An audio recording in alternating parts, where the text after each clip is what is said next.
welcome to our Saturday weekend edition, Powerful Gains Stock Options. We're going to cover the market, short term and interim term. What is it doing? Yesterday we had a major pullback. All the markets and indices were pulling back. Major stocks such as Tesla, Netflix, ADOBE, they all pulled back. Dow Jones was down, the futures were down. This is a highly volatile market. That means there's a lot of big moves happening to the upside and to the downside, throughout the week. So if you don't have a strong plan in place with stop losses and know how to manage your risk, you're going to get chopped up in this market, and that's just a fact. So if you're having trouble making consistent, profitable gains or developing a trading plan, we'd love to hear from you and see how we can help you.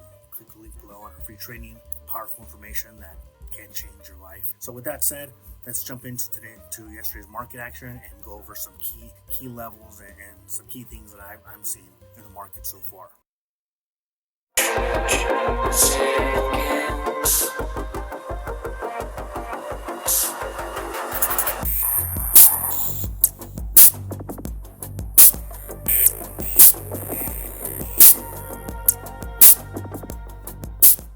Welcome traders to the weekend edition of Powerful Gains Stock Options Market Recap and Market Review. As you can see on my screen, there's a whole lot of red here. This is a recap of yesterday's action. You can see the futures were down. ES and the technology sector, or the QQQs, the NQ. SPX was down $55. SPY was down $5. Closed at $4.20. And that's what we're looking at here. We're looking at the daily chart of the SPY. So you can see back on February 11th, you had this big red candle here, sell off, then an indecision candle, two inside candles, and then you finally had a slight break here of these lower ranges and this key level of 437.97. Once this guy broke here, the prior candles closed, and it was not going to break out here above 437.97. You could have got short and stayed short until this day, which was the 24th of February, where it tested 410.64. And as you can see by this large green candle and large green volume, it bounced hard off of that level. That is a key level, and it bounced hard for the next 3 days, and then chopped around here for about a week, just chopping, but still under this EMA, this exponential moving average. Still broke. See, it popped above it, but it couldn't close above it. Also tried to pop above this 437 level, as you can see here. A lot of action here around this level, but could not close above it. So then got rejected on the 4th of March. Had a doji day indecision, then another flush, just a straight flush here. Look at all this big range here from 433 all the way down to 419. The huge range here for SPY. And that's why I mentioned in the beginning, this is a highly volatile market, and you're going to see large moves on the upside and the downside. So look at this move to the upside, strong move to the downside, chopping around, finally made a move to the downside. A lot of indecision around here, just with range bound, and then another strong day yesterday. Look at all this red volume, and again, not closing above this 429 key level. If you want to see SPY move up, it's got to break above this level, keep trading positive, and then also break above 437 and trade positive. And I'm not saying it can't be done.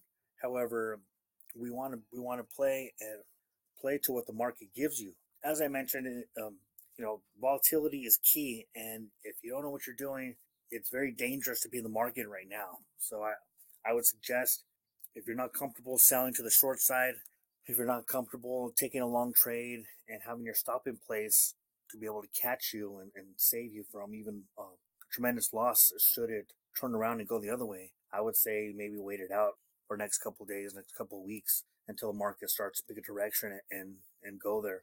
Those of you who want to be in the trade, want to be in the market, let's go over some action here. So clearly this was a tell-all that it was going to be a short day. But notice, it didn't test this lower 416 range and didn't come close to testing this 410 range yet. So that's something to watch out for next week. Where does it open next week? And does it start to tag this level? And once it trades around here, once it trades around this level, is it going to chop? Does it chop for a while, and does it actually try and test? Or do we see power like this day, or like this day, or like this day, or even this candle? Take a look and gauge how the price action is going and what it's telling you. Let's jump into Tesla and see what it did on the lower time frame. What could have gave you some clues. So here's a great move, and I put some levels here to keep the price action honest and give me kind of a sense of where it's trading in relation to yesterday's trading action, its lows and its highs, and then the opening range. This is one I definitely took to the downside, and there wasn't any indecision here. You see, it was a downward move all the way for the whole day. You had a pause here and a pause here at 9 o'clock and then at 11 o'clock, and then towards the end of the day. But overall, it was down. It was a down move. It was down $42.90, 95 cents. Strong, powerful move. So congratulations to anyone who caught that move or was in on this trade. And it was pretty textbook. This is a key level, 859.46. We can see when it ran up a couple days ago when it pulled back, tagged 782.17, and then just turned around. Once it tagged 782.46, it bounced hard, as you can see with this strong candle here, this green volume, and then another strong candle with this green volume, and then just chopped around, finished in this upper range prior day. Next day didn't do a whole lot either. You can see we're looking at the hourly chart, by the way, where each one of these candles represents an hour of trading. And look at this key level, 859.46, could not close above it. All it could do is just bump up against it, consolidate, try again, consolidate, and then the next day, the Thursday, had this really strong red candle here at the open. Tried to move up, as you can see with this wick here. It actually went up to 854 and just could not hold it. See, it pulled back, seller stepped in. So here's a textbook play right here. Once it breaks it, you see it's failing here, and it actually breaks below this opening range level, and that was also a level where buyers stepped in the next day. Once it breaks below that, plus it broke below 833, another key level. Those are your signals to get in. And check out this red selling volume here. No buyers to be found in this candle. So this was a very straightforward down move. But then that's why I keep mentioning volatility. I keep mentioning the market. You could have been short here, and I went over this in a prior video. You could have made money on both ways, coming down here and then the bounce, and then Friday when the flush and all the way down. But if you're not aware of what's going on, you may have been short here, and if you weren't trailing your stop losses, you would have gave up your gains here, because it paused at this 813 level, and then you had a strong green candle going the other way. Look at this green volume, more green volume, very little selling on these two candles, and this is for a 2 hour move here.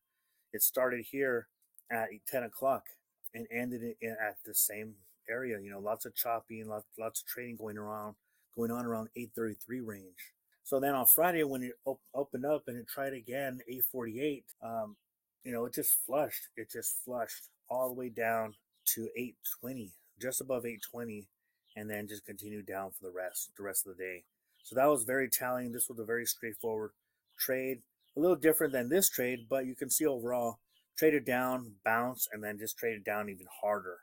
Okay, we look at Adobe. You can see this first hour of trading was just all bearish. Lots of red volume here, selling off, and the selling continued. Throughout the next four candles here, consolidated for a little while, and then at the last hour, just a big flush here by this red volume. So knowing that Friday's action, you can see overall all the markets were red, all the indices were red. There were a few green stocks that were green, but very few, and overall sentiment was bearish. So when you see that kind of action, that kind of confirmation, you want to go short. You want to kind of go with the flow, go with the trend of the market, at least in the short term, because that's where the most money is going to be made. When there's a bounce, jump in on the bounce and go long just for a few days. Go long during that time or that market session. If you hold overnight, you just got to be careful, because with the war going on and with the current environment, the current market action, you could have a powerful down day like we did on Friday, and who knows, there could be some positive news coming out on Monday, and all of a sudden, SPY and the markets are going up and they turn green. They have a strong green day. So in that sense, if you're more short, you're more on the short side, then just don't trade that day. But however, I would say take advantage of what the market gives you. If the market gives you a green day, take that green day, or manage on the daily and the weekly. You can see here Adobe, it cleared out all of these prior lows here. Look at this prior low here, bounced up, consolidated, tested the same low, bounced, but then this on Friday just cleared out all of these prior action here, all these prior lows. So that's also very powerful and very telling on the daily. You can see this red volume action here, just really powerful and kind of hard to deny. That move. Let's look Netflix. Netflix doesn't have. It was down $16.45, but it doesn't have those types of moves that we saw in some of the other candles. Still powerful, still powerful. Let's take a look at its jump down and see what it did on the 5 minute chart. So most of its move here was in the beginning of the day. You saw it gapped up and actually tried to test. It tested 363, but as you can see by this wick, it could not hold that level, so it created kind of a spinning top. Next candle was once it took out this level here, it filled the gap. You could have got in short, and if you were still a little uncertain, here's how you play it. This key level 356, once it breaks that area, you go. That's when the bulk of your short move could be. So let's go 356 down to 350. That's a $6 move. And he actually went even down to 349 for a while, and then chopped down and chopped around, and then went even lower. So ultimately ended at 340.32. So what a power! 342 from all the way of a high of 363. So overall, it was a power move, big power move to the downside with some chop in the middle. Here's where the bulk of the move was at. Maybe you could have left a runner, as long as it stayed below these, as long as it stayed below these EMAs. You could stay in the trade. Coin, similar move. The bulk of the move here in the morning, chop around, and then once this candle just broke, you could have got in on this one or play it safe. Once it broke this key level, you're in. So you break the key level 170 to 167, and also went down to 166. Some moves to be made in the morning, and then also went all the way down to 162 and below. Look at finished at 160. Big ranges here to be caught, and that's all I got for today. So big ranges, big recap for the weekend. Hope everyone stays safe and happy trading for next week.